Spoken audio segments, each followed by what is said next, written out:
And welcome back for round 3, or the second set of races here this evening for the Automobilista Australia Super 2 Summer Series here.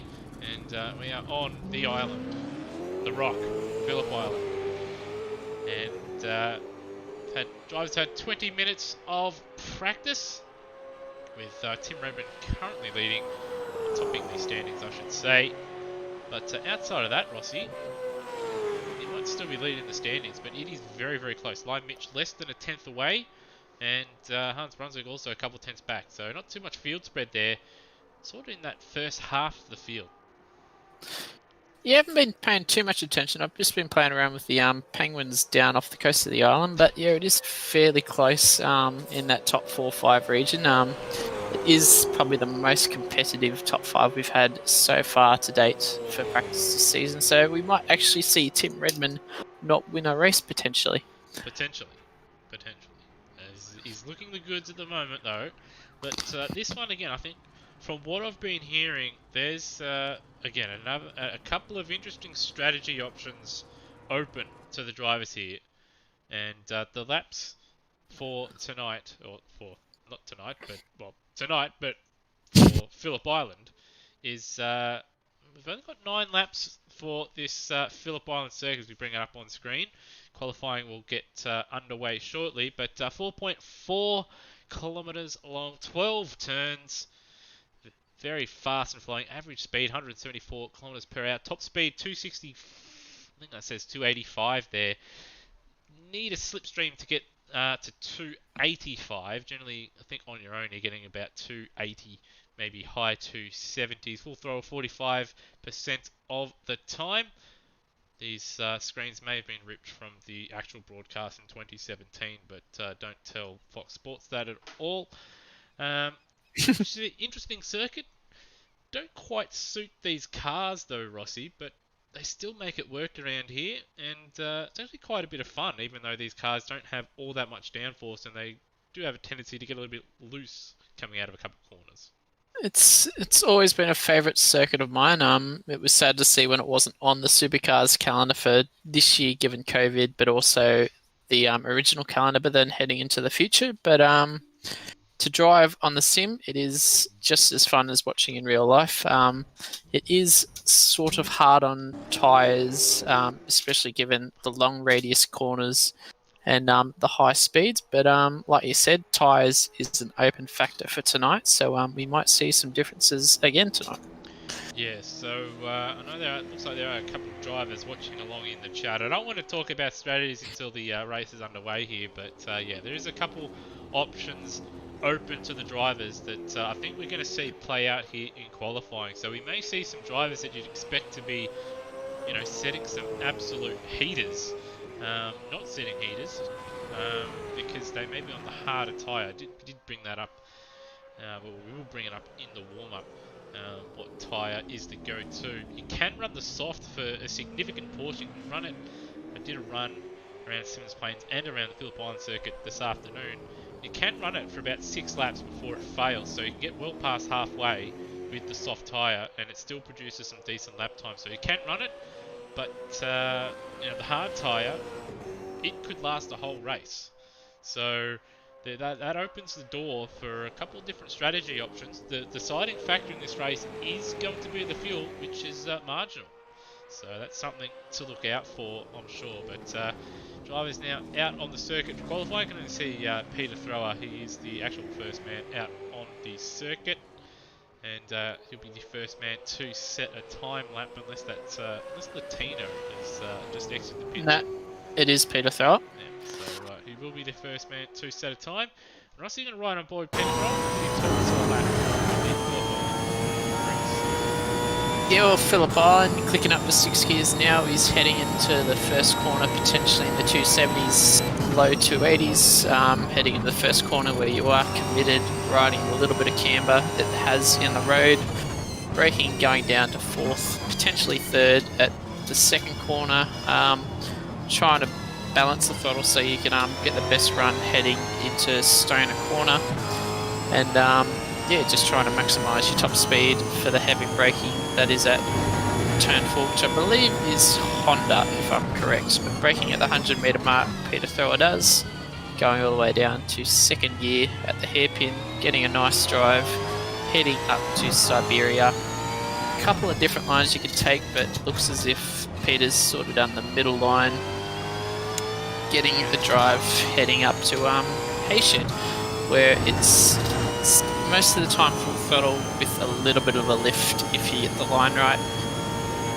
Coming up to Lukey Heights, once again just balancing the throttle, trying to stay on that inside apex. Coming down, braking, going into second gear, and yeah, this is where you sort of got to maximise your throttle and get the best run you can. Heading into the last corner where you want to pull fifth as early as you can and getting the best run to the finish line to get the maximum top speed.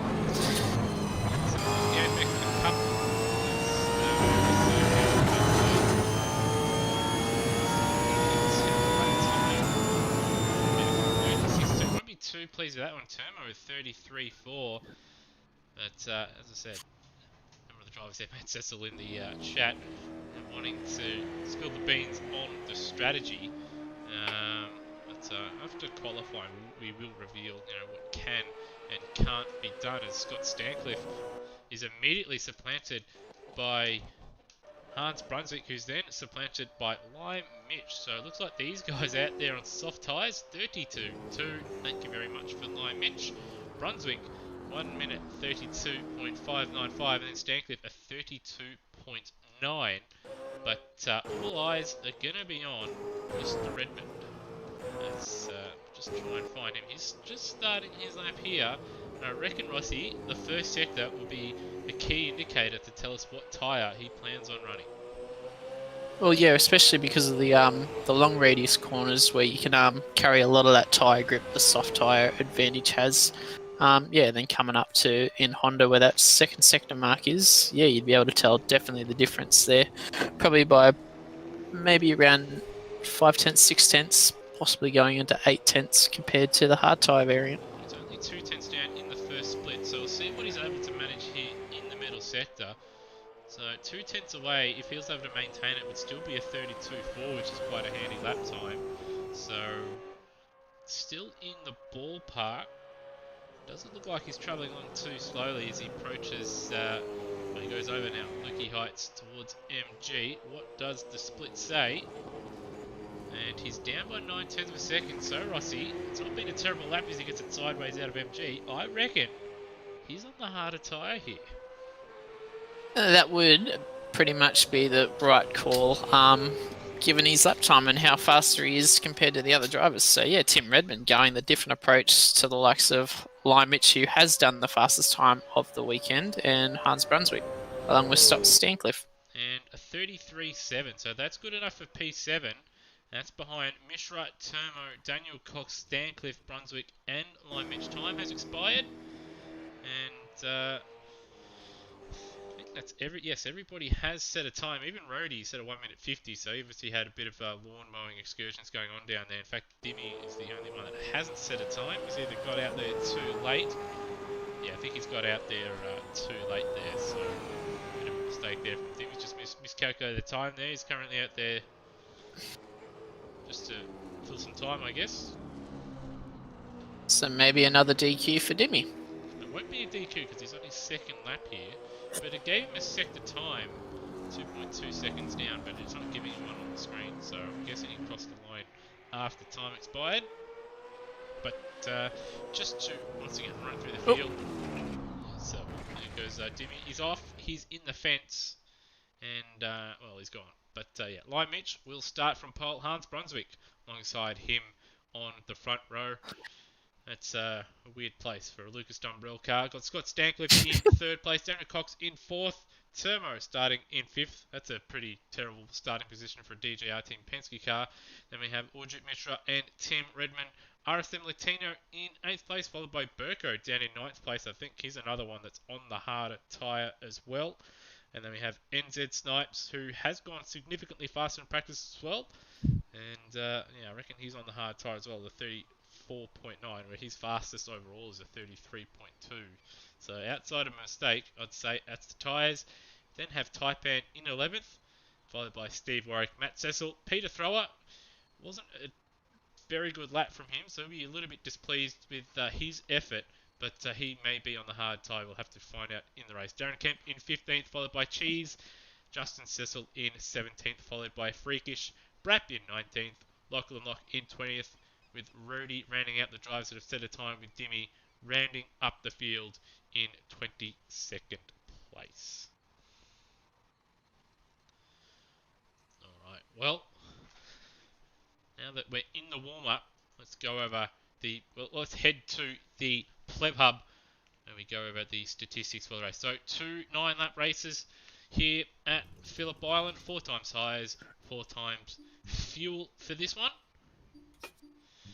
And I think the hard tyre is going to be the preferred tyre or the ideal tyre. Now, why that would be is because the zero stop strategy is on the table at this track, Rossi. So you are going to have to do a little bit of fuel saving, because if you do drive at full speed, you can see there the fuel number, and you can make it, but you are going to have to do a little bit of fuel saving because you do use fuel on the formation lap. So if you're like Mitchell Harms on the formation lap, might be an idea just to take off, have a really quick formation lap, so everyone uses a little bit of extra fuel, and just to give them a little bit of extra time to play with in the race.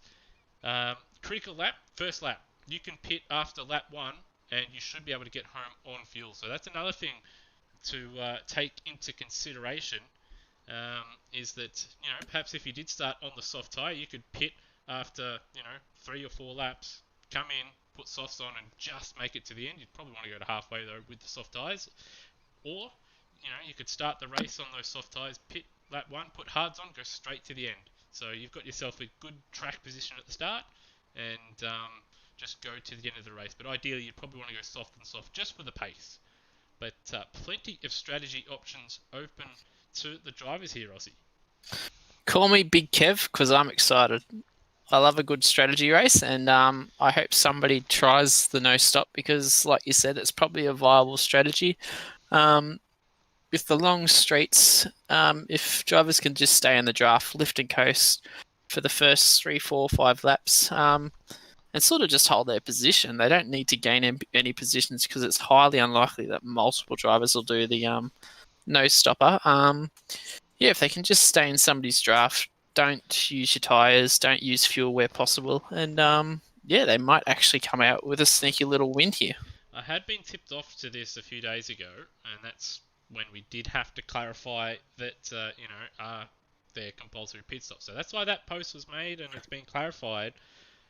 So it wouldn't surprise me if there's a number of drivers that are going to try it. But the problem with that, Rossi, is that once the green flag drops, the lights are out. You start battling people, and it does become a little bit of a habit to want to defend your position. I think a lot of these guys trying it are going to find themselves battling with people who aren't, who are starting behind them. They might not be as quick. So they'll end up battling with those guys, which will cost them fuel, cost them tyres, and in the end probably cost them a little bit of time, which could, for the guys starting at the front who look like they're on soft tyres, in line Mitch, Brunswick and Steencliffe, and even Cox there, if they can just get away cleanly and play it smart, they might be able to steal it at the end just on race pace alone. Quite possibly, but I think if a driver can have a cool head and just sort of concede that yes, he's going to lose positions at the moment, but for a long time gain, if a driver can just accept that they're going to lose a position here and then just stick behind them, they might come away with it. So this is going to be a very, very intriguing race.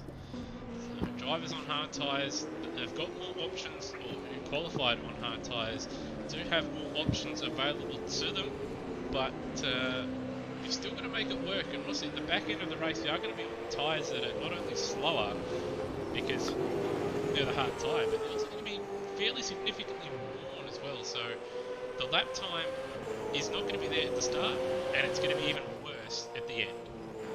Yeah, so that's just the other critical thing, just your tyre management. We just need to see the driver not wear the tyre out where they can, and like we said on the outset of this race, the track is acceptable to a bit of tyre wear because of the tyre radius, the corner radius corners. So yeah, that's going to be critical for them to make it to the end.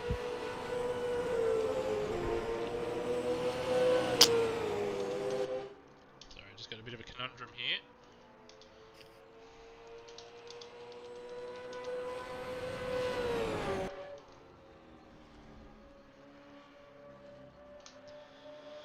So, just been informed that Taipan has qualified on a mixed tyre. So he had on one side or one front or rear, he had the soft, and on the other he had the hard tyre. So just been informed there that he, with the tyre rules in place, didn't know what to do. So what's going to be put in place here is that whatever the harder tyre is, if you have a mixed tyre compound, in qualifying you have to start the race on the harder compound of tyre. So there are more options open to him, but he's not going to be quick. So he'll have to try and make the no-stop work, because if you do start the race, I'd imagine here, Rossi, if you start the race on the harder tyre and you plan on pitting, you're going to be at a severe disadvantage. Yes, definitely at the start of a race, you're susceptible to the guys on soft tyres just instantly. They just have that immediately better grip, better pace, and just they can just hit the corners much faster than what the guy on the hard tyre can. And yeah, we noticed that in the practice races where drivers were trying out the different variances. Yeah, we noticed who was on the softs and who was on the hards, just given how fast people were going up the grid and going down the grid. Yeah, so it's going to be a very, very intriguing race. So you're going to see, I reckon we're going to see in this one, Redmond's going to be in that mid-pack region, but guys behind him that may be starting on the softer tyre probably swallow him up at some point in the race. And he's going to have cars running more race, which is another risk that these guys have to consider if you do try that no-stop strategy, is that you might find yourself in a battle pack, and you might, as we saw second race of Simmons Plains, might find yourself, being caught up in someone else's accident. Yeah, and Phillip Island, it can be a cause for that too, given the turn 2 complex drivers might go deep coming out of turn 1, and then they might misjudge their braking marker heading through Siberia and Honda, similar to the hairpin at Simmons Plains. Yeah, drivers can outbrake themselves there and cause an incident there. And then even the last one coming up over the hump at Lukey Heights, the driver might miscalculate their turn in and then just straight line off the hill and potentially pit a driver coming down. Yeah, so a lot of risk versus reward stuff here with regards to strategy. And I've got to say, Rossi, I can't pick a winner because either strategy could work. We've just got to see it all play out now. With Tim Redmond, the winner of all 4 races so far, starting in 7th, but he, we assume, is on the harder of the tyres. And yeah, he was, I think, 1.5 seconds or so slower than our pole getter, Lime Mitch, in the Matt White Motorsport Nissan. He's a real go-getter, is old Lime Mitch. He go-getters up the grid most of the time. And alongside him, Hans Brunswick, so just waiting for drivers to jump on to the grid here. It's a very large grid. It's also an awkward grid here, Rossi, as we've both experienced the grid slots there. Yes, they are the grid slots. That is the gap between them. In real life, obviously, it's a lot more spread out, but in this version of the track, very, very close together. And it's a lot closer when you're in car. It looks a little bit further apart than what it sees in the car when you're actually standing there. But for the grid for race 1 of round 3, like we said, we've got Lime Mitch and Hans Brunswick sharing the front row. Scott Stancliffe, I'll pronounce his name right one day, in the 97 Holden Racing Team Commodore, with Daniel Cox, who got his best position of 2nd in the last race.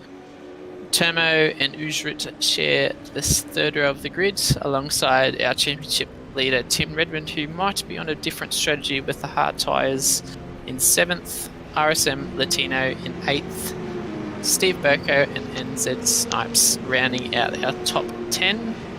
Taipan and Steve Warwick in 11th and 12th, with Matt Cecil, the first of the Cecils, in 13th. Peter Thrower, who didn't have the best of qualifying, is leading out first. He's in 14th. Darren Kemp in 15th. Cheese and Justin Cecil are 16th and 17th, along with Freakish, who is in a different livery car for this round in the Brad Jones Racing Commodore. Brap and Lachlan Lockie 19th and 20th, with Rhodey in 21st, I'm having troubles pronouncing, and Dimmy, who didn't set a time, in 22nd. Yeah, so as is sharp, I also see different livery on Lachlan Lockie's car. That's how you pronounce it. I call it Lock, but I don't know which way's the right way, but I'll say it my way, you say your way, but yeah, Lachlan Lock, that's slightly different livery there.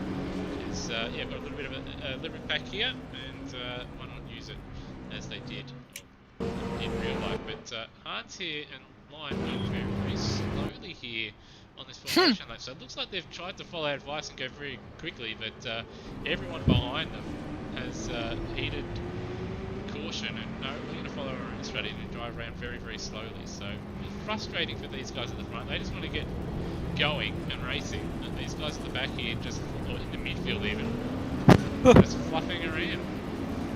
Oh, this is going to be a race. So games on ship already, and I think another thing for these guys that Redmond might find out the hard way, as we did mention the grid, we're right on board to Redmond just to show you just how compact the cars are on the grid here.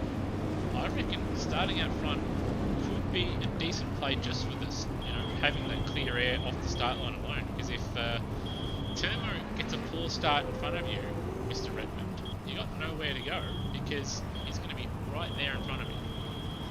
The best thing to do would be to angle your car and sit as far back as you can on the grid. That's how. It's not done that. So let's have a look. So this is the front of Redmond's car. It's on board. That's the cockpit. And this is what it's like backwards. So Berto's done the smart thing. He's sitting back in his grid slot here. So just looking at the cars further back towards the grid. And Cox is another. Sorry, not Cox. What was that? A 34 Mishra just rolling backwards there. Oh, he's moving into Latino. You're going the wrong way there. The grid's very small here. You got to roll forward. So he's not used to it either. And here we go. We're all set. Race number 1 from Phillip. The lights are on. Away we go. And nowhere. Stanley has gone nowhere. He's got a bit of a nudge. And Lime Mitch has got a great start, as has Hans Brunswick, and they're away. Mishra's had a solid start, up 3 spots after Stancliffe has gone nowhere. And Termo contact with the back of Stancliffe, and he's gone around at turn number 1. And a little bit further back, Tim Redmond down to 13. This is 6 spots already. So that would be the hard tyre for you. Most of the drivers around him are obviously on soft tyres, and he's just getting eaten up because of the grip disadvantage. And it's also on the same side where Stancliffe went nowhere, so that's what it's talking about. Sometimes starting at the front can be at an advantage, but as we know, he may be trying the no-stop strategy here. But Lime Mitch out in front, half a second in front of Brunswick. They're going to try and bolt here with Daniel Cox and Mishra duking it out. Mishra having a dip even sideways there down towards Siberia. He's got fast starting Latino right behind him, and then there's a bit of a gap to NZ Snipes, who we believe may be trying the no-stop strategy route. Stancliffe, after incident attack start, where he went absolutely nowhere, then got hit up the back by Turner in turn 1, is now going to get by him. And Warwick and Cecil also duking out. Warwick up 4 spots, Cecil up 4, Darren Kemp up 5. Yeah, so a big mix-up for the field already, and it's only the first opening lap. So the gap that these guys at the front have got to worry about, well, look at that already. So Hans may have made a slight mistake in the back end of that lap there. He's about half a second slower in the final sector. So I reckon he's made a mistake, possibly coming out of MG in the final corner. But the gap that Lion Mitch has to look out for is between himself and Redmond. So 10 seconds, he's probably going to try and find himself over the course of these 9 laps around about 35 seconds to whoever is the leader of the no stoppers. And it is a long pit lane and a slow, long pit lane. So, yeah, like you said, it's got to be a long pit lane transit for Lion Mitch here, obviously bolting, and then, yeah, Redmond probably a no stop. So, yeah, he's going to be setting qualifying laps just to make that. But he has got the pace in that Nissan, and he should be able to do it if he just keeps it on track. The big thing also is that because of the short amount of laps, he's only going to be out, the pit stop's going to be dictated by the tyres. So it's not going to be like it is at most other circuits where, you know, your pit stop might be 15 seconds and your tyres take 9 or 10 or 11. So it's going to be, you know, between 9 and 11 seconds for a pit stop, simply because it's all waiting for the tyres to get done. So that's a good thing. It's going to be working for these guys that are belting on the soft tyres here. Other guys, they may be hoping that they will fuel it, but if they don't have to, if they didn't underfill their cars at the start, they're looking pretty handy here, as once again, Lion Mitch driving away 2.7 seconds clear of Brunswick, who's only a second clear of Daniel Cox. Yep, so Lion Mitch pretty much class of the field at the moment, just setting heaters. Hans Brunswick trying to keep with him, but it just doesn't have that ultimate pace that Lime has. Daniel Cox, he's kept his position pretty much in third position, and Schritz very closely behind. And they've Cuz, otherwise known as RSM Latino, has dropped off the back of them. And Tid Redmond might be looking like he's making his way back up. He's just in the 12th at the moment, and starting to hunt down that battle pack of Steve Burko and Darren Kemp. Presumably Burko's on the hard tyre. I do believe that AMSOZ is also on the hard tyre, so he was one of the drivers that tipped me off to, you know, what was possible around here. And he's battling with Steve Warwick. Warwick's just jumped off the back in the second half of this lap, and he's looking to get by a bit earlier on in the lap. So, just approaching 4 completed laps now. Just virtually halfway through the race, and the gap between Lime Mitch and Tid Redmond at the moment is 17.2 seconds. So at this rate, it probably will end up being 34 seconds if the race plays out exactly how the first half did. So, got to make hay while the sun shines here, and looks like there's no tomorrow. As Top Rogue's had a good run out of the final corner, he's just going to sweep ahead of NZ Snipes. Snipes not putting up any fight at all. Snipes is driving to a number here. Cecil now also starting to close. Stancliffe has made his way forward as we'd expect here, Rossi. I wonder if he was actually quite quick on the hard tyre here in qualifying, but just doesn't quite have the pace at the moment on the harder tyre in the race to fight his way forward as we normally expect. Yeah, well, I think he's sort of stuck in that awkward ground now where he's stuck in the hard tyre, and he probably doesn't have that fuel advantage that he probably wishes he had at the moment, being at the front of this pack. So he probably might end up making a pit stop here, given his pit stop, his field number time. So yeah, probably not working out the way that he wants, but if anything comes to fruition, he might be able to jump on some softs and make some more positions up. So here's Dimitri Rutschmeier from the race. Just look through the field here. Your big loser's been Taipan. He's lost a few spots, perhaps up 5 though, just in front of him.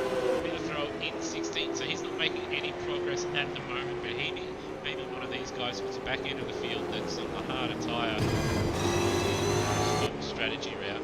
But these guys, regardless of strategy, will probably come under threat later on in the race from our front runners that do pit, as Taipan gets ahead of Rat, who then gets a little bit sideways coming out of MG, is now having to contend with Thrower, who then puts it onto the grass. The front runners are in the pits, so we've got Lime Mitch, Hans Brunswick, Ujrit, and I think that's Coxie. They're in the pits now.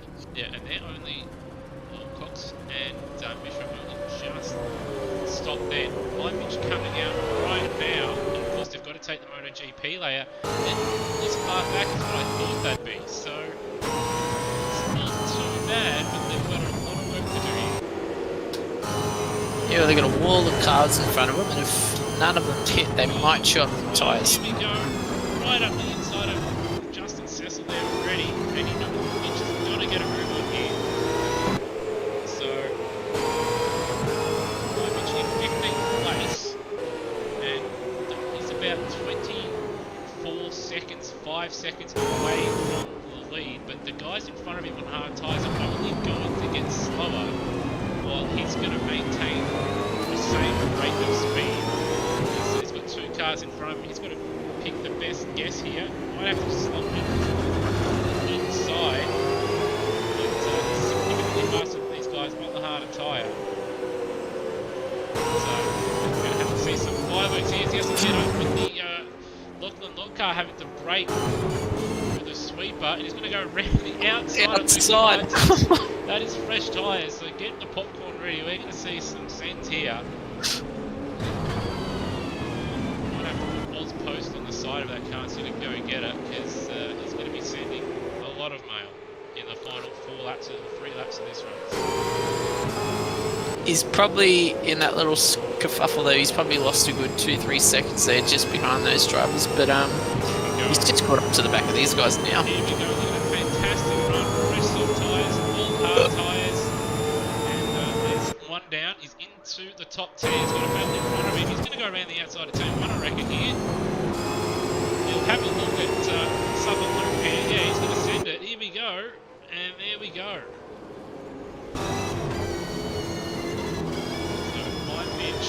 Up into 7th place. He's 18 seconds off the lead. As we see, that's a mistake from Redmond, and Kemp's going to get by. Kemp looking like he's going to pit.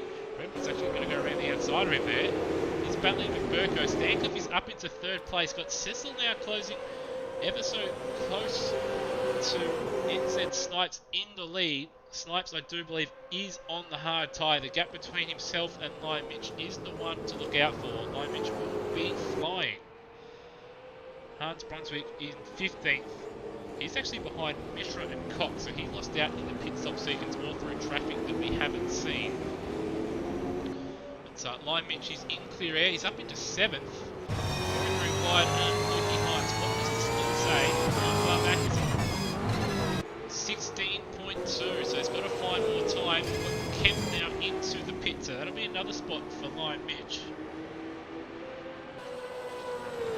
And he's only 13 seconds off the podium, Lion Mitch is, if all these guys do stay up. And a 36.6 for the last lap for Snipes, a 37.2 for Cecil, a 37.0 for Stancliffe, and then a 36.8 and a 37.7. Lion Mitch, a 33.4. He's got to find a little bit of extra time. The gap 14.9 seconds between himself and the race lead. But he may not get to the race lead here, but he's going to find his way to the podium.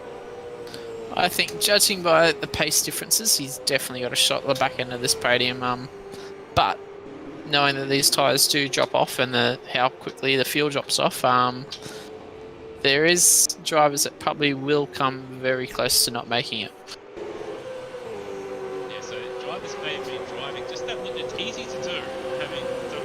Fuel-saving runs myself. It's very easy to go in the middle part of the race and look at the numbers. It's like, yeah, well, I can make it from here. So you start driving a little bit harder, and then you use too much fuel, and you realise with 3 laps to go, you've got to save a heap more fuel. So that's something that could happen here on the last lap, where a number of these drivers realise they've got maybe half, a litre, they're maybe a litre short, and they've got a mega fuel save. So that's something to look out for here. 12.1 seconds now between Lion Mitch and Snipes at the second split. Snipes, though, looking comfortable, edging away from Cecil. He's practiced these fuel runs, it seems. Another 36.6. Mega consistency here from NZ Snipes. And Cecil also doing a fantastic job in the Super Cheap Auto FGX ahead of Stancliffe. Stancliffe, though, 2/10 faster. And those guys all doing better than last season's champion and our current championship leader, Redmond. He's very wide at turn number 2 there. It just hasn't been Redmond's night.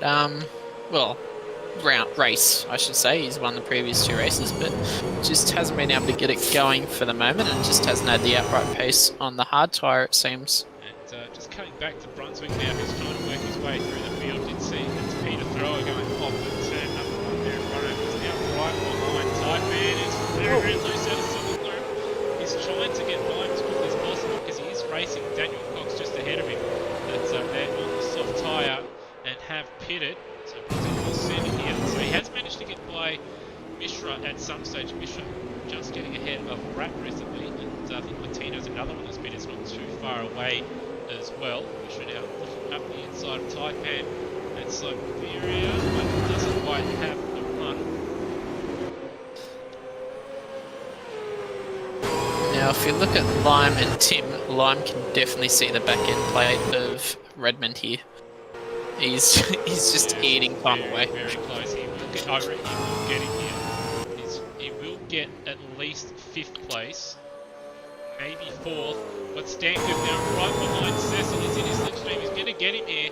We're on the start of the final lap. A 37.0 for Snipes. We've got Stancliffe and Cecil side by side into turn 1. Stancliffe into 2nd place. He'd be ruining the poor start that he made, because he would have been ahead of Snipes. But here we are. High pitch now, right behind Tim Redmond. Got to say, 3rd place isn't too far away. He has been 3 seconds of that faster than these guys. He's just going to make it past Tim first, and he might make it just straight away here in a Honda, but Tim does defend. The thing is that he can go around the outside. He's on better tyres. He does. He's on better tyres, so going defensive might not be the smart play here. And he's kept it around the outside. He's got the better line, and Cecil's lost a bit of time in front as well. Burko's run wide. He's run wide. That's going to give Rich a fantastic run, and he's going to get him. They're going to go side by side. Redmond's going to try and follow him through here. And on the side by side, we saw this in the main series, and Burko holds on for now. Up in front, Snipes coming to MG, followed by Stancliffe. And then we have, deep under brakes goes like Mitch. Cecil goes wide. I don't know if there's contact, so Cecil might be a little bit unhappy. You got Burko sideways out of MG. He gets by Tim Redmond, and there's Stancliffe all kinds of sideways out of the 2nd last corner. Snipes is going to come around. He's just got to not spin it, and he will take his first victory in Super 2 on the no-stop strategy out of the final corner. Stancliffe will hold on to 2nd, just Lime Mitch almost making the 1 pit stop strategy work and stealing 3rd place in the end. Cecil holding on to 4th place. A good drive from him. Redmond taking 5th away from Burko on the 2nd last corner.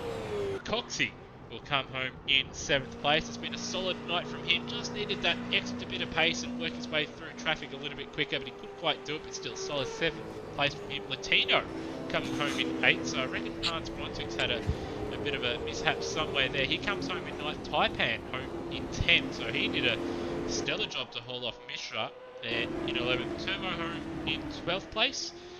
His spin early on cost him dearly at turn 1 with Stancliffe running into the back of him there, so he'll be frustrated with himself. Warwick home in 13th place. Peter Thrower, after an eventful weekend so far for him, coming home in 14th. Brap home in 15th. Cheese home in 16th, followed by Freakish in 17th. Kemp in 18th, with Rody home in 19th, ahead of Justin Cecil, with Lachlan Locke rounding out the finishes, with Dimmy being the only retiring on lap 3. Well, Rossi, what a race. I think that race was just what we wanted from Super 2 with that tyre degradation. Just the strategy of having drivers on completely different strategies with hard tyres, soft tyres. Whether to pit stop or to not pit stop, that was pretty much the perfect example of what we were looking for. And I tell you what, with Hans Brunswick not having the greatest run through traffic, he could try it again here, and he could pull it off. And the options also open for Taipan as well. Not sure if he'll try that same strategy again. I reckon for him, maybe with his pace, probably the no stop's probably the best option. Being at the front, he'll be able to dictate his pace a little bit better if he doesn't get swamped. But Brunswick here, same with Latino. If they can both get away nicely like they did in race 1, we could see again another grandstand finish in race number 2 here, especially with some of the fast runners again buried in that pack. Yeah, that's the only problem. I think the option of doing the pit stop on soft tyres is really open to the first 2, possibly 3 rows of drivers, given that they're not in a big battle pack, but definitely the guys in 6th, 7th, 8th, 9th, and 10th going for the no stopper definitely worked out for them. As we saw, NZ Snipes, he started 10th and then obviously won that race with the no stop. So congratulations to him in trying something different. Yeah, well, he did mention the no-stop strategy a couple of days ago, and there's always an option, there's always on the table, and he felt that he could steal a win, and he's actually done it. He didn't have the ideal qualifying session, but with Turmo having that spin, a poor start for Stancliffe and him going off the road, and he managed to get his way in front of the likes of Redmond, Cecil, Burko, and the like. It set up his race, and his race pace saving fuel was better than those that we normally see that are a little bit quicker than him. So a really great effort from Sights to take his first win. Yeah, it was race pace that we thought might just come from a driver who's probably in the mid running of a hard tyres going flat out, but he was saving fuel while actually getting decent lap time. So yeah, congratulations to him. Yeah, so now we got to do it all again here. And again, can't really pick a winner because the race in some respects was compromised a little bit with some of the incidents and poor starts that we saw off the start of race number 1 here from Phillip Island. So the strategy's open for a number of guys here, and again, I mean, the stage is set for what I think and hope is going to be another cracker of an event, and hopefully we get another different race winner here. I think, on a hunch, I reckon Lyle Mitchell want to prove that he can do it on the stop with a double soft stint. So I'd expect him to start on softs again, and I think Hans Brunswick will definitely want to start on softs and just make hay while it shines and just bolt off into the distance. Yeah, I can certainly see Hans, especially starting from the front row, generally gets good starts. His first 2 laps of the race, I think, Rossi, he didn't have the greatest of laps. At the end of lap 1, he dropped a bit of time, and then laps 2 and 3, he dropped a bit of time as well. So whether that's mistakes or some setup stuff, we don't know. But I think he'll be kicking himself with that. And if he can sort that stuff out, that one-stop strategy with the double softs could certainly work out for him. He's just got to get those opening few laps to set up that race to buy himself a ticket for the end there. He's a smart driver. He knows how to set up a car, and he'll just make that one minor tweak that he needs to make to turn the car on. And yeah, he might actually do a line mitch and just bolt off into the distance, whereas he couldn't go with Lime in that first race. Yeah, I think we'll see him definitely have a really big dip here. A really, really big dip. Seeing in he hides there, so that probably something that's going to have to be first race. But also having word that Latino is starting this race, unfortunately, having some issues that he's got to sort out. So a bit of a shame, but hopefully he's enjoyed his night's racing so far. And I'm saying the biggest dip ever. I think he needs to have an even bigger dip in this one. So. Yeah, well, I'm expecting drivers to have a big dip. They need to set some heaters, and I want to see big dips this race.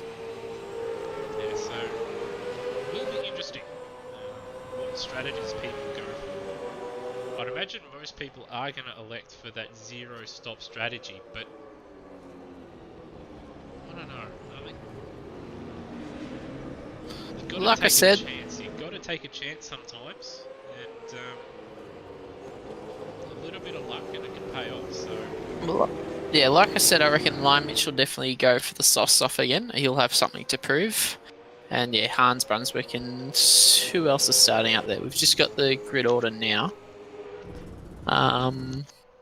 Taipan, yeah, he's a fast driver. He may have the crack at the pit stop too. So but then he's in an ultimate position to go for the no stopper, being so far ahead too. So it's up in the air. Yeah, so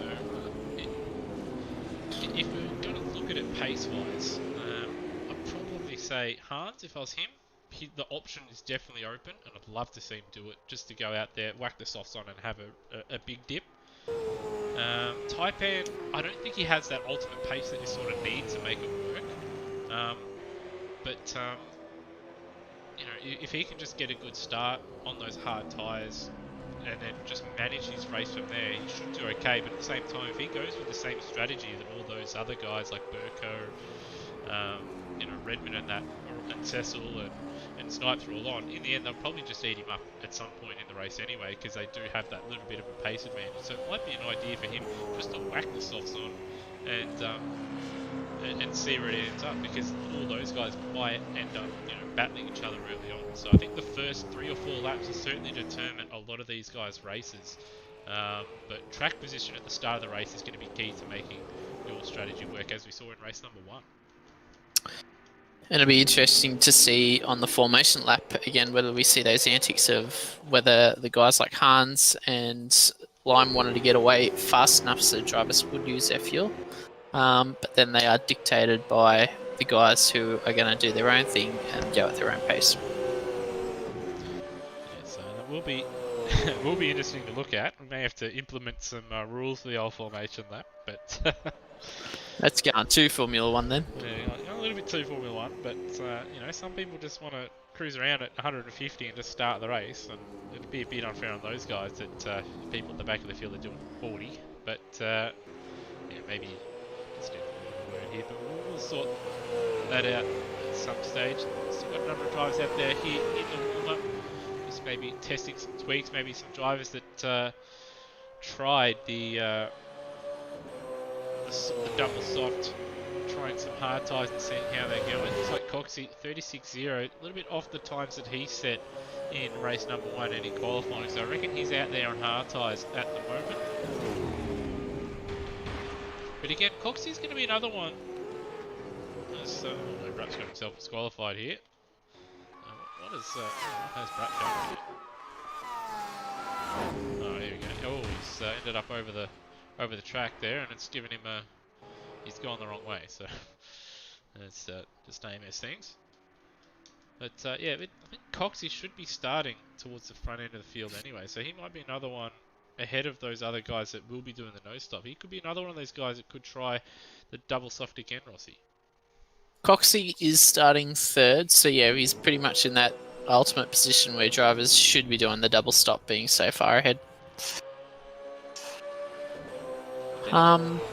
Yep. At least it gives him the option to try it anyway. He doesn't have to, but it's certainly an option for those guys just starting on the first 2 rows. Interesting, Steve Burko is also on the second row too, so he does have that option. Also, he's not buried in the pack, but he's not behind too many drivers either.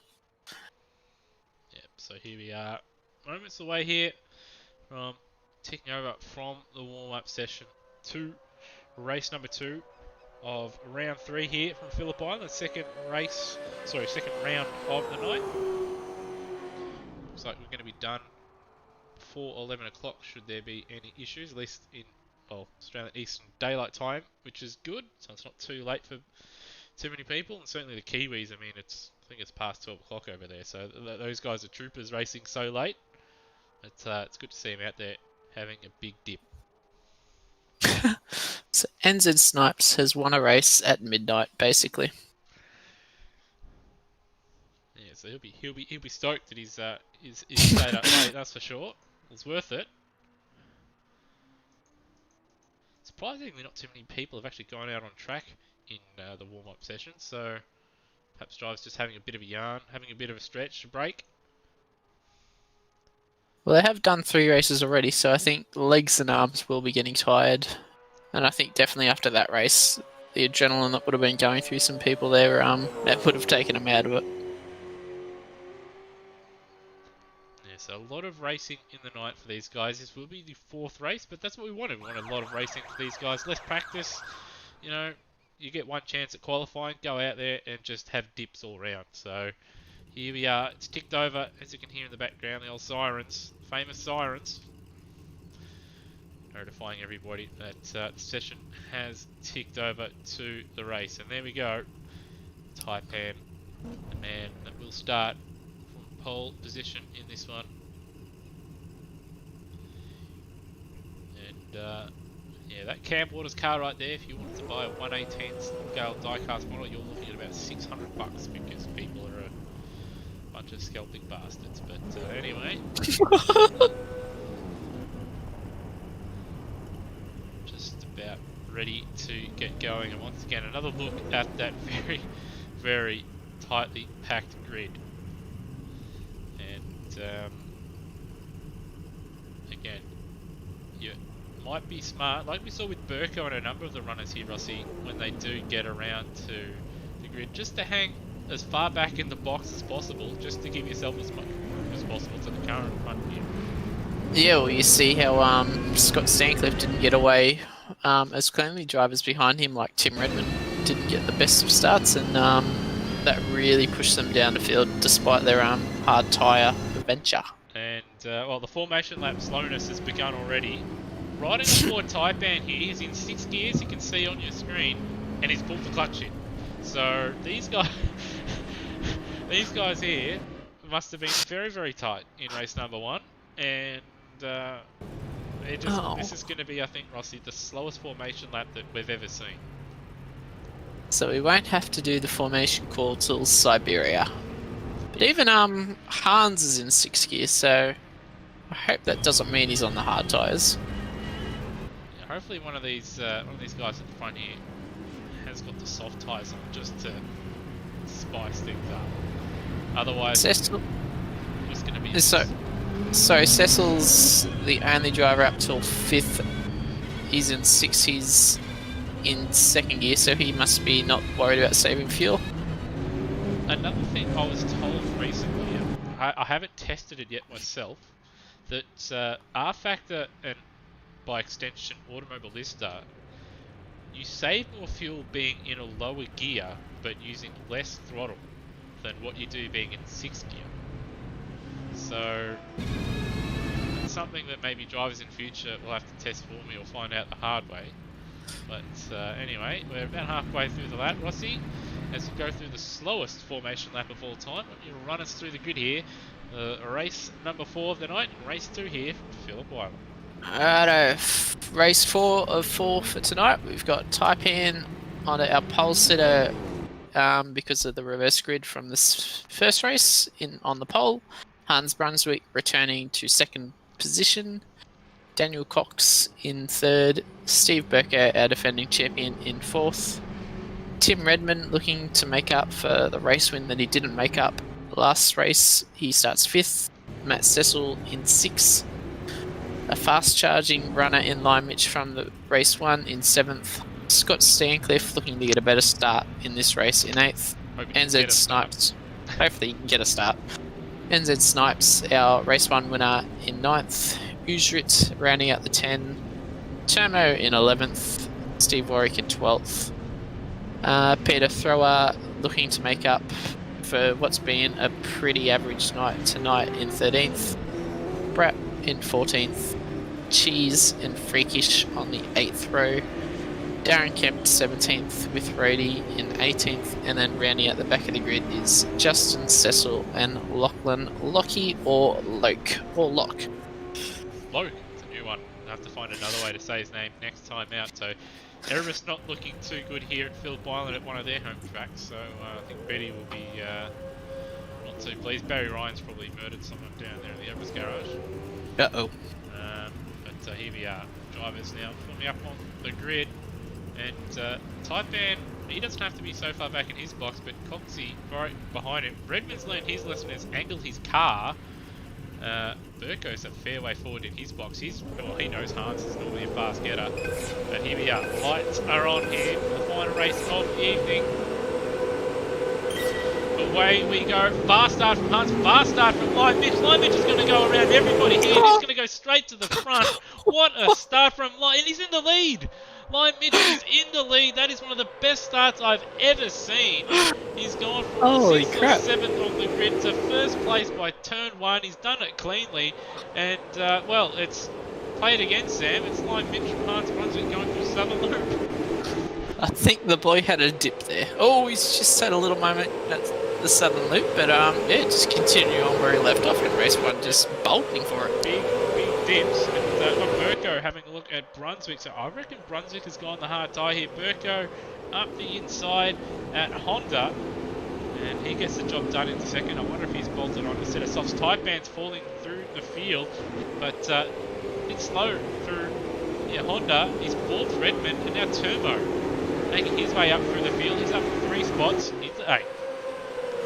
Well, I think given how much Burker was pulled away just from Hans there, he has to be on softs. We've got Cecil all over the back of him as well here, of Hans Brunswick, Matt Cecil that is, and Mishra also joining the fray. Cecil having a look up the inside at MG, gets the job done. Mishra also having a look, Chance saying, no thank you sir. And so he's had a poor exit, and well, he's going to lose 2 spots here. He's falling his way through the field. Yeah, there's a short shift. He is fuel saving. He's got hard tyres on here. So it looks like Hans is playing the fuel game here. That said, I do wonder if America will figure out if he is fuel saving at all.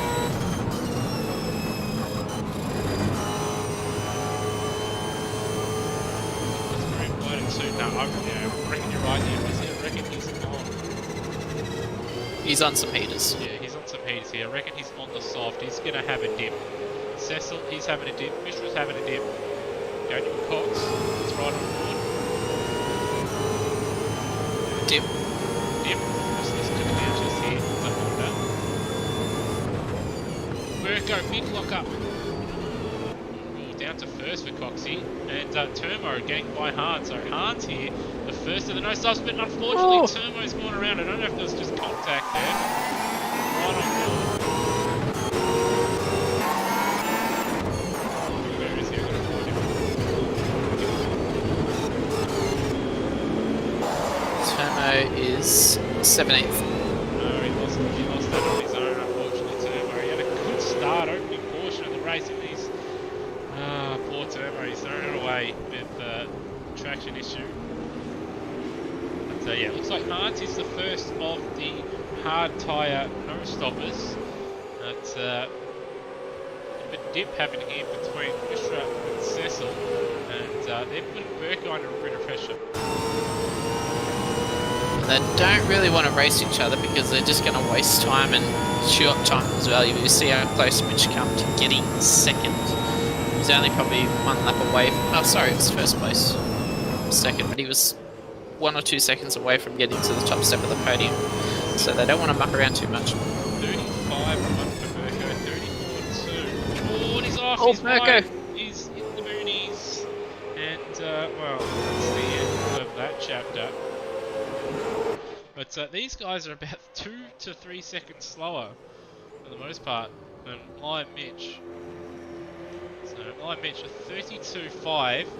Hans Brunswick, just as a comparison, who's in 6th, first to no stoppers, 38.2, which is slow even for the no stoppers. Redmond a 36.9, but that gives you an indication just how much faster Mitch is. He has to be this much faster if he's going to make this strategy work.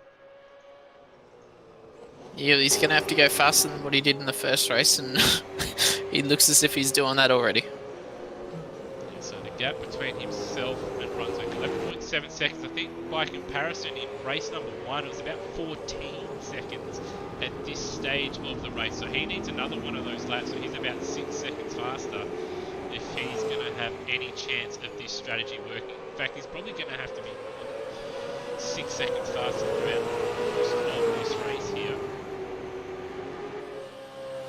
Tim Redmond's just coming up the back of Hans here, and he's just about to make the pass. We're looking at the pass at the last corner. And Burko has lost out after running away. He's going to lose out. Coxie, again, Coxie's had a very good night here.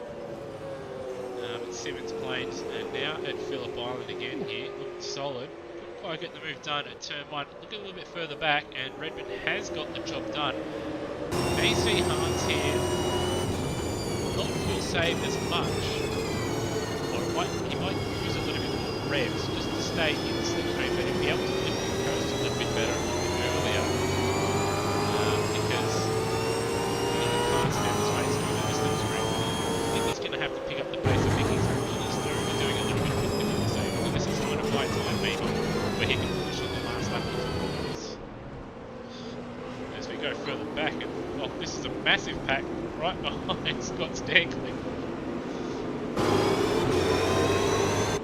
Yeah, who have we got him at that battle? We've got Scott Stancliffe, we've got Snipes, Warwick, Termo, and Borap.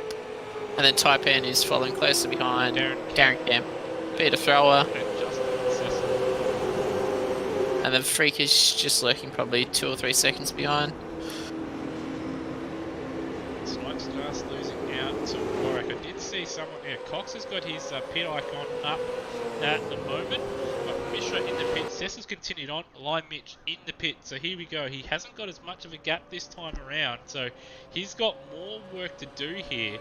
But I do reckon we may see a little bit more battling later on the race with a couple of those other no-stoppers. So Redmond, he's got Brunswick for company. But I reckon Hans has been oversaving a bit and may come back into it later on in the race. Yeah, you could be right. Yeah, he's probably just looking for that long-term game of having that tyre advantage at the end and then just being able to push. Free wide into turn 1. Darren Kemp on the outside, Thrower on the inside, and he gets a 2 for 1. Taipan just sort of holding position. But Line Mitch has come out right behind Cheese in 15th place, and he's got an angry pack behind him. So looking back into this race, we'll be watching a bit of Line Mitch here as he tries to somehow work his way through these battle packs. Now he doesn't want to waste too much time, but it's going to be inevitable with 4 cars ahead of you, but he's not going to want to waste as much time as he did in that first race. Okay, so the gap between himself and Redmond is 15 seconds. As he goes up the inside, he gets 2, but he's stuck right behind. Oh! It wasn't really... He's gone. That's over. I don't think honestly, I don't really think he had to really do that. I know it's sort of in the rules, it's sort of got to do that, but it's not really his fault. The car in front of him lost it and then he gave him a tap, but that's pretty much thrown that out. He's going to be kicking himself. He's pretty much committed to that strategy. There's nothing else he can do from here on in. Yeah, he's actually got Mishra right behind him now, but Mitch, if he hadn't made that contact, he was in the ball game. He was in the ball game. 15 seconds with 5 laps or 4.5 laps to go was doable at the pace he was running. As you see, Freak is running wide at the last corner. So big shame for Line Mitch, but he's going to need some big dips if he wants to get anywhere near the front of the field again. So our championship leader in the lead, 2.1 seconds clear of Brunswick, and he's 6.4 clear of Stancliffe, who's having a big battle with NZ Snipes once again. I think Hans has just sort of evened out his pace here now. He's not as slow as he was before. Redmond's in the 36s, where Hans is still in the 37s, but he's not in the 38s like he was a couple of laps ago. So the gap 20 seconds. He's going to Mitch's going to need about 6 seconds a lap here. In fact, he's going to need about 6.5 seconds to 7 seconds to pull it out and back here. So the big battle's going to be between Redmond and Brunswick. So how much fuel has Hans Brunswick saved? Because when we were right at the beginning, we listened to the onboards, he was far too conservative. He didn't have to use as much fuel or save as much fuel as he did. So he might be just biding his time, and then the last couple of laps he'll have that extra lap of fuel maybe, and he'll be able to go flat out. and set up a move. And in fact, he's just done his personal best and 6/10 faster. So gap down to 1.5 seconds here, and he's still in with a chance. Tim Redmond is saving fairly heavily. He's short shifting at about the 6,800 rev mark, 7,000 revs. So Redmond still is in that fuel conservation mode.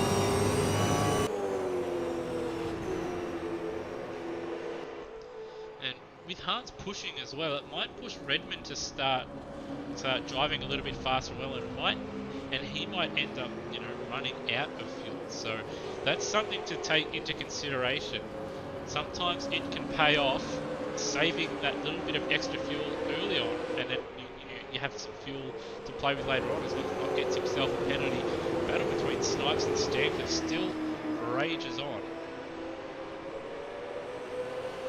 Snipes not giving it up. He's had a very solid start to the season, looking himself with that DNF and race to Adelaide. Rossi, because he'd be right up there in the point standing if we didn't have that DNF. Yeah, well, off the top of my head, he'd almost probably be in second. Still probably a fair way off Tim Redmond, who's all in all been the best driver so far this season. But yeah, Snipes, he'd be definitely kicking himself if it come close to the end, towards the back end of the season. Oh, we've got Lion Mitch just dropping through the field. What has happened to Lion Mitch here? Oh, no, just a little bit of lag. Just a little bit of lag for Lion Mitch. Unfortunately, actually, just in front of him. Is that thrower? What's it? The time is it? Yes, it is. So that's a thrower in front. He's 13 seconds off the lead. He needs 7 seconds a lap, and he's got to get by a heap of cars here, so he's going to do it. But he's going to have big dip along the way. There's throwers wide. There's one position. Try and keep it on. Yep, the gap between Brunswick and Redmond down to under a second. And, well, let's look at the run out of the corner. Has one bit to skip with it for now. So, in the corner, I can see Brunswick having a dip, and Redmond I haven't done that yet. As Mitch has a look up the inside. Both the cars in front of him in Taipan and Brat, who's having a good run here, locking up in front of him. All runs with both the cars in front. He's going to have a look up the inside. Brat breaks early though, which compromises Lion Mitch, so he's stuck. He's chosen the wrong line, but he should get the better drive out of the next corner. Brat not going to make it easy for him here, but he hasn't got an overlap, and he gives him the space anyway. Side by side, he's got the job done, and he should be able to get himself up to the fifth. He's made a little bit of contact with Taipan. Thankfully, they both live there. As that's thrower. He's around. Oh, he's almost around, and there's a bit of biff and barge between Kemp and Mishra. Unfortunately, and there's Cecil getting it sideways as well. But Mitch getting the job done. He's lost too much time getting through that pack. He hasn't made up any time on the leaders, but here it is, the start of the final lap. Brunswick setting his personal best of the race. Redmond still driving at his time at a 36, a mid to high 36. Nothing between them though. It was 3 tenths crossing the line, and it's now 2 tenths, and Hans is clearly in the draft, and he's pretty much full ballsy, and he's using all the revs that he can, where Redmond is defending right now. Here we go. So Redmond, he's only just dropped. He's got a bit of a nudge there. Hans telling him to get moving. Hans having a look. He's following it to the line I take. He said that caught at Siberia. I got him there in GD. Oh, it's Redmond sideways. He's sideways, and they're going to go side by side, and Hans into the lead on the final lap. And all that fuel saving early on, it looks like it's going to pay off here. Yeah, he thought about the long-term game. He suffered at the start by saving fuel extra early, and he's reaping the rewards now by using what he can now. Now Redmond has to use a bit of extra fuel here. Couple of corners to go. Brunswick, not ideal. Penultimate corner. And he had to block off Redmond on the exit. 1 corner to go. Have they got the fuel to make it to the end? Can Brunswick get the run out? He's got to have an ideal run. It's going to be close. It's going to be close, but Brunswick will hold on and take his first win of the season to deny Tim Redmond. And, well, what a race. Stancliffe will come home in third. Snipes will come home in 4th with Live Mitch in the end coming home in 5th. If he didn't have that slowdown to let Freakish back by, it would have been a fantastic finish, but he still put on a great show with some good sportsmanship to boot. Cecil coming home in P6, so Simmons Plains didn't go too well for him, but he did fairly well here at Phillip Island. Taipan coming home in 7th place with Brap home in 8th, with Daniel Cox in 9th place. Couldn't quite make that pit stop strategy work. Burko home in 10th. Kep home in 11th, with Thrower in 12th after his little run off the road at the end there. He'll be ruining the mistakes he made tonight, because Rossi, he's been in some really good positions tonight. It's just been those mistakes that have cost him dear. Yeah, just hasn't had the races that he's won, hasn't put his car where it probably needs to be, and just hasn't capitalised on where he's qualified it, because if he did, he'd probably be up there more often and a bigger picture in the championship at this point. Yeah, so it's just a little consistency things for Peter Thrower, but certainly plenty of positives to take out with his start to the season. Mishra, he couldn't quite make the pit stop strategy work. He finished down in 13th. Termo as well. He had a little bit of bad luck as well, down in 14th. Cheese home in 15th. Warwick home in 16th, followed by Freakish in 17th. Cecil in 18th. Lachlan, Lock, or Loke, or Lockie. Holosky home in 19th, with Rody, I believe, having some PC issues. I'll just scroll through the chat here. I think, looks like he had some PC issues. Looks like that's why he DNF, so he had a crash there. So that's what happens sometimes already. We do have some big grids, and you probably need to upgrade from potato to PC. But, well, Rossi, we've had 4 races tonight, but the 2 races here from Phillip Island have been fantastic. Well, it's what we've asked for, and it's what we've got. What we delivered. I didn't think we'd see an LDM car win, especially one with the name of Rulo on the back of it. So congratulations to NZ Snipes and Hans Brunswick on their wins doing the no-stop strategy. And Hans again, just a smart ahead, bought his time early on, lost a little bit of time, but he gambled on it coming back to him and not having to drive and fuel save for the entire race. He saved and saved and saved, and he gave himself, probably would have been 2.5 laps, Rossi, maybe 2 laps, where he could drive, or maybe even 1.5 laps, where he could drive at full speed, compared to Redmond having to conserve all race, and it's won him the race. Well, he must have plenty of fuel still on board, because he's revving the guts out of the car at the moment. So just trying to find out. Oh, there he is. He's in the pits here, and here you go. Bring it up here. He's gone. He's leaving the track. He's gone. See you, Hans. So there we go. The camera's picking up, leaving, and he's going to head off home. And giving the fans a bit of a showdown there. Go Hans in the chat if we can. And I don't know what the fans are doing down here. Oh no, this guy's at least looking at the right stuff. But all these other fellas missing out on little skids that Hans is putting in. And that is some pedo van right there, has to be said. There it is. And what a round of racing from Phillip Island once again. I think this has been the best round so far to date. I mean, across even the first season of a Super 2, just the strategy and the calls of making a pit stop and not making a pit stop has definitely brought the big Kev out in us. Yeah, we're all excited. But Rossi, why don't you lead us through with the interviews of all our podium and race winners? We'll start off with NZ Snipes, as he was our first race winner. We were told earlier in the week that you were considering the no stop. From your side of things, how did you see that play out? Pretty wrapped. I got first, to be honest. We'd crunched the numbers. We'd run the tests. We knew it worked. We'd done a test. We'd done test race, no stop versus soft stop, and no stop was faster. It was just a case of actually making sure you managed your tires and managed your fuel to get to the end.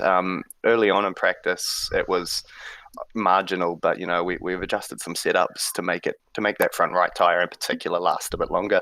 And at the end of that last race, I could start actually full on just pushing with a few laps to go. I'd saved enough, so yeah, pretty thrilled. And just going on your tyres, was there much left on your tyres to really begin with, or? Come the end of the race, 10 to 15% on my front right, which was the danger tire, tire very much. But before we made some setup changes, that was a sub 5% popping on the last lap easily. So it was definitely a bit of groundwork to get that coming out. But I was pretty hyped to pull this straight out tonight, and I'm really thrilled to get my first race win, to be fair. No, well, yeah, congratulations on your first race win, and that pretty much sets you up for the championship for the coming season. So yeah, congrats on your first win, and best of luck heading forward. Thanks, Rossi. Cheers, guys. I'd like to just go to Lime Mitch and throw my commiserations to him. He put in some big dips for these two races, and pretty much was the entertainment we were looking for. Lime, how'd you see that play out? You were obviously doing the one-stopper on soft tyres, and you made all those positions. How'd you see it from your side of things? Race 1, I think, went as well as it could have gone. Race 2 had a little bit of a mix-up with the traffic, and so lost me about almost exactly the time enough to probably come out with those hard runners. So I think probably threw myself away a win there, but oh well. Oh, you put in a stellar effort, and it was some of the best racing we've seen. Also, just regarding your start on the second race, how good was that? You made it from, I think it was 9th or 10th on the grid up to first, basically into first. Was there anything different you did there? No, I was just hoping Redmond got off the line so I didn't run straight into the back of him. Car got a little bit squirmish on the side of the road as well, so it was a bit of a wild start, but exactly what I needed, really. Well, thanks for your entertainment for this round 3 of racing, and best of luck heading forward. Thank you. Now, this is going to be different. Go Hans to begin with. But it's going to be weird because he's normally the one doing the interviews. But Hans, what made you do the different strategy doing for this race 2, given that you did the one-stopper in race 1? Just falling down the order and having a generally shit time. Oh, sorry.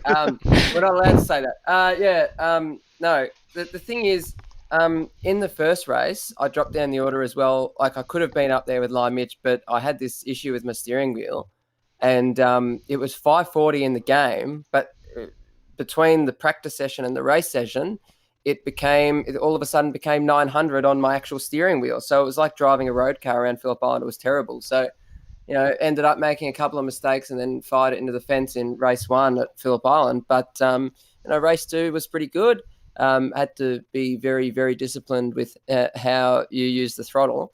And, it was just, I managed to save enough fuel to be able to, go full blast past Tim Redmond at the critical time. And, it was good. I mean, I wasn't sort of expecting that I was going to gain that time back. I think what Tim tried to do, he tried to make it a more even split across the laps. So he was only losing an even amount of time across each lap, whereas I tried to, take the pain early and then hope, I've got the silver bullet at the end. So, it worked out good, and the team is happy, and I guess I was remarking to my teammate, we're not going to get fired, because our team manager threatens us with being fired all the time. No, myself and Lewis did surmise that you must have been taking a bit of pain early to get the gold at the end. But yeah, congrats on your opening win for season 2 of Super 2, and best of luck heading forward. Yeah, thanks, boys. It's probably going to be the only race win this season. So, given that I hardly get to do any practice anymore, but no, it's good to finally get a win at this stage of the season, and just here to have some fun. Thanks, Hans, and don't forget to go Hans in the chat. Hashtag go Hans. Hashtag go Hans team wishing Minnow. Back to you, Lewis, if you wanted to carry on with some more. Who else do we have in the chat? I was about to type Go Hans mission win now in the chat. So, we do have Scott Stancliffe in here, so I might as well jump over to Scotty. Well, Scotty, bit of a mixed bag tonight, but looks like you had a bit of fun along the way. But race 2 there, you and Snipes there, ding-dong battle all throughout the race. How was it from your end? Yeah, no, it was good. It was good driving with Snipes. He put in a stellar effort on the first race, and I tried to keep up with him, but he just kept being real consistent and punching the laps out. So congrats to him. And the strategy was different. It was especially for myself. I'm pretty heavy on the right foot, so it was a bit of practice and a bit of discipline, as Hans mentioned. But some good battles, and it was definitely mixes it up a little bit, and good to get some points, obviously, towards the championship and the team's championship as well, considering I missed last round. Yeah, so it seemed early on, particularly in race 1 there, that you did sort of struggle a little bit trying to adjust from, driving at full speed, where you did seem to put in a pretty handy qualifying lap for a hard tyre runner to, then in the race, you just early on in race 1 just fell back a little bit. Was it a big struggle trying to adjust going from full speed to then trying to, work out on the fly how much fuel you had to save as well as how much tyres you had to use? Yeah, well, the start of race 1, it would have been a lot better if I didn't stall it on the line and bottleneck everyone up behind me. So I think that just sort of unsettled me a little bit. You sort of go into these races a little bit mentally prepared for what you're going to do, and when it all goes bad off the very start, so it was more just about recovery mode then. So it was just managing and finishing the race, and then obviously I knew if I got that done and I could do the first race, well, then I could do the second, and we'd have a bit more of a crack then. But wasn't to be. The guys in front were drove well, and again, Redmond super fast, and Hans was up there too. So either way, still had a fairly solid night of racing. Team's looking pretty handy as well, despite you missing round 1 at Adelaide. So your third place in the team standings, 222 points off Pro Drive, who currently lead the standings. So solid start, and I'm sure you'll be hoping to kick on as the season progresses. Yeah, for sure. Thank you, guys. The boys have been joking about Peter being the A driver because I've been missing out, and he's been faster in practice on the strategy. So it'll be good to keep racing in the next few rounds. No worries. Well, best of luck for the rest of the season, and well done on good night's racing tonight. Cheers, guys. All right. Well, we'll cut to the championship leader, Tim Redmond. Well, you've won every race coming into Phillip Island, but you leave Phillip Island after a very intriguing couple races. That second race there, it looked like you were cruising along quite nicely. Were you ever sort of worried there for a little bit, particularly the mid portion of the race, that maybe Hans had pulled a fast one on you and saved too much fuel and would come back at you, or did you think that you had the pace on him and he was just falling away there in race number 2 there?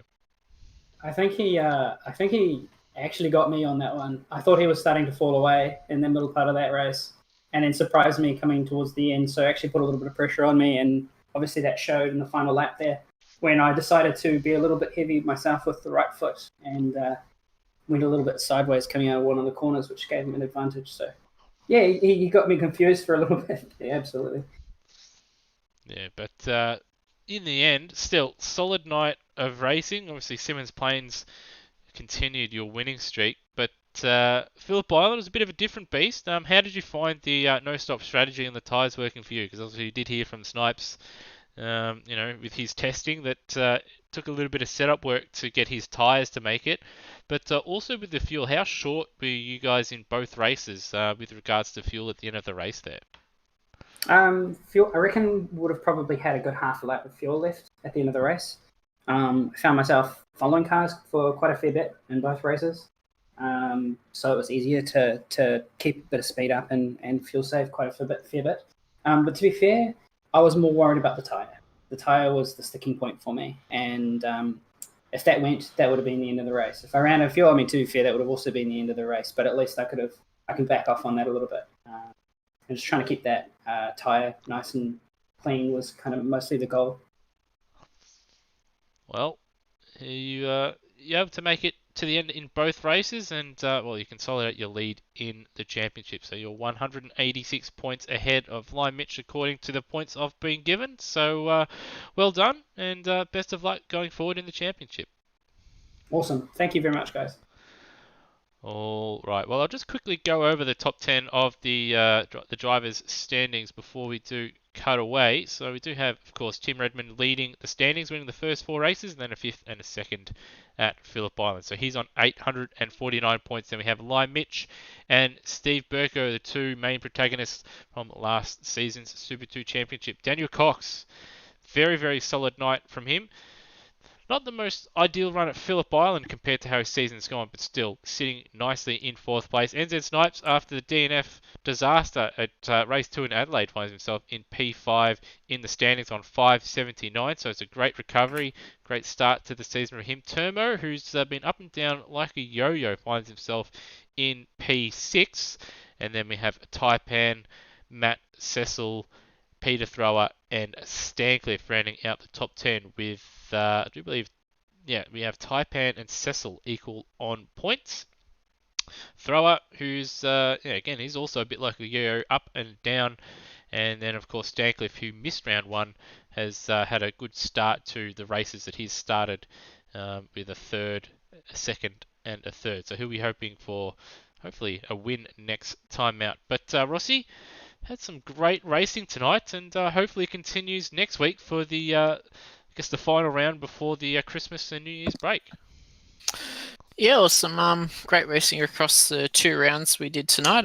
With Tim Redmond winning both races at Simmons Plains, and then getting some stellar racing from guys getting their best positions. With like Daniel Cox getting 2nd in the 2nd race, and some other drivers, making up some good positions there. But then Phillip Island really turned it on with the strategy calls and the no stoppers. So that was definitely the best race I've seen in a long time, and hopefully we see that going forward. Yeah, some fantastic overtaking, some fantastic racing and strategy up and down the field, and I think for me, I always like to see a new winner, and we got another new winner today. So when there is new winners, I think everybody as a whole and the race as a whole has been a winner. So good to see, and hopefully we get to see some more first-time winners out throughout the season. But I guess just before we go, we'll just go over the schedule. So next week, after we've flown over here to Phillip Island, the plane has crashed in Tasmania and Adelaide. But next week, Barbagallo and Winton. Again, Rossi, we go to 2 circuits that are vastly different to each other. So we could see some very interesting racing.